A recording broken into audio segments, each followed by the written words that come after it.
No की साजिश का हुआ खुलासा। नोए की दूसरी शादी का सच आया सामने। जी हाँ दोस्तों, सीरियल क्योंकि सास भी कभी बहू थी में पिछले कुछ दिनों से वीरानी परिवार में रिश्तों का एक तूफान आया हुआ है। हर रिश्ता अपनी ही उलझनों में बिखरता दिखाई दे रहा है। मेहर और तुलसी के बीच की बढ़ती दूरियां उन्हें और भी अकेला महसूस करा रही हैं। वहीं परी संदेह और निराशा के बीच फंसी हुई है।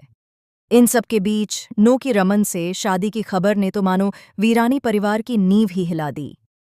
मेहर को लगने लगा कि नोना सच में आगे बढ़ गई है। इसी तनाव और बेचैनी के बीच वह तुलसी के साथ एक डिनर डेट पर गया। रात बाहर से शांत थी, लेकिन भीतर मेहर और तुलसी दोनों के दिलों में शोर थमने का नाम नहीं ले रहा था। तुलसी अपने रिश्ते में खोई गर्माहट वापस लाने की पूरी कोशिश कर रही थी, लेकिन मेहर का मन कहीं और ही उलझा हुआ था। वह लगातार नोना और उसकी शादी के बारे में सोच रहा था। मंगलसूत्र खरीदने से लेकर हर बात उसे गहरी खाई में धकेल रही थी। उसकी चुप्पी तुलसी को भीतर तक घायल कर रही थी, लेकिन किस्मत को कुछ और ही मंजूर था। उसी रेस्टोरेंट में मौजूद मेहर की नज़र अचानक नोना के तथाकथित मंगेतर रमन पर पड़ी। रमन फ़ोन पर बेहद लापरवाही और अजीब लहजे में बात कर रहा था। मेहर ने पहले ध्यान नहीं दिया, लेकिन जब उसने रमन को कहते सुना, बस 2 दिन और, ये शादी का नाटक खत्म, वह नोना सिर्फ मेहर को फंसाने के लिए ये ड्रामा कर रही है, तो ये शब्द मेहर के कानों में बिजली की तरह गूंज उठे। मेहर सन्न रह गया।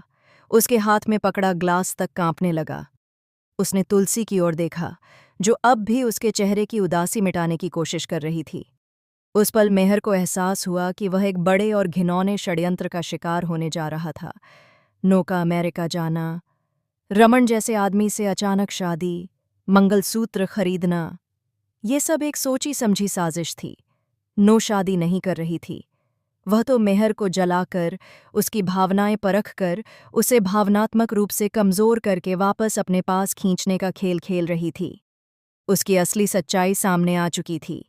यह सच्चाई सिर्फ नोना का पर्दाफाश नहीं थी, बल्कि मेहर की खुद की भावनाओं का भी खुलासा थी। उसे समझ आ गया कि नो उसे लेकर जुनूनी है, लेकिन उसका अपना डर और बेचैनी सिर्फ चिंता थी, न कि पुराना प्रेम। अपमान और गुस्से से भरा मेहर तुरंत उठ खड़ा हुआ। तुलसी ने पूछा कि क्या हुआ, तो उसने बस इतना कहा, बहुत हो गया तुलसी, अब इस नाटक का अंत करना होगा। कहानी यहाँ एक नया मोड़ लेती है। नो का षड्यंत्र वीरानी परिवार को तोड़ने के बजाय शायद मेहर और तुलसी को सच्चाई के रास्ते पर साथ खड़ा कर दे। मेहर अब नोना की असली मंशा समझ चुका है और वह इस झूठी शादी के ड्रामे को खत्म करने की तैयारी में है।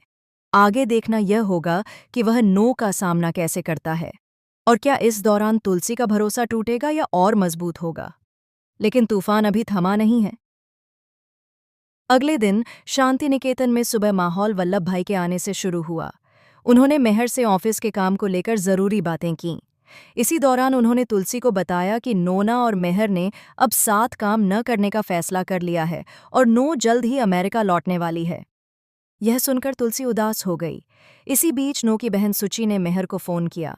उसकी आवाज़ में घबराहट थी। उसने कहा कि नो बहुत परेशान है और मेहर को तुरंत उससे बात करनी चाहिए, लेकिन मेहर ने मना कर दिया, क्योंकि वह खुद अपने मन की उलझनों में उलझा हुआ था। थोड़ी देर बाद मेहर और परी ज्वेलरी शॉप गए। मेहर ने तुलसी को भी चलने को कहा, लेकिन तुलसी ने मना कर दिया। दुकान पर पहुंचकर मेहर और परी ने रमन को किसी लड़की के लिए गहने खरीदते देखा। दोनों हैरान रह गए। रमन हमेशा की तरह असभ्य था और सेल्स गर्ल से बदतमीजी से बात कर रहा था। मेहर से यह बर्दाश्त नहीं हुआ और दोनों के बीच बहस हो गई। परी ने कहा कि वह रणविजय से बात करने बाहर जा रही है और मेहर से अपनी पसंद का बिल चुकाने को कहा। मेहर जैसे ही बाहर आया, उसकी टक्कर नोना से हो गई। दोनों एक दूसरे को देखकर जड़ हो गए। नो ने अंदर जाकर मंगलसूत्र देखने की मांग की। मेहर और भी चकित हो गया। तभी रमन दुकान में घुसा और मेहर को सब समझ आ गया। नो रमन से शादी कर रही है, या कम से कम ऐसा दिखा रही है। यह खबर उसके घर में भी हंगामा मचा चुकी थी। बहन सुची भी हैरान थी। तब नो ने बताया कि यह सब उसका प्लान है। वह मेहर को जलाना चाहती थी, क्योंकि उसका मानना था कि मेहर उसे किसी और के साथ नहीं देख सकता। ये सब बातें मिताली ने सुन लीं। उसने गलतफहमी में इसे मेहर नो के अफेयर से जोड़ दिया और परी को बता दिया। परी सदमे में थी। उधर तुलसी डिनर डेट के लिए तैयार हो रही थी। उसने मेहर से दूसरा सूट पहनने को कहा, लेकिन मेहर उदास था और बोला कि डिनर पर जाने से उनकी समस्याएं हल नहीं होंगी। जैसे ही दोनों निकल रहे थे, परी ने उन्हें हाथ पकड़े देखा। यह दृश्य उसके मन में पहले से बने संदेह को और बढ़ा गया।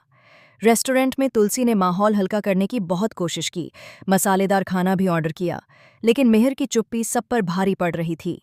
मेहर के भीतर तूफान चल रहा था और तुलसी उसी तूफान के बीच खड़ी अपने रिश्ते को बचाने की आखिरी कोशिश कर रही थी।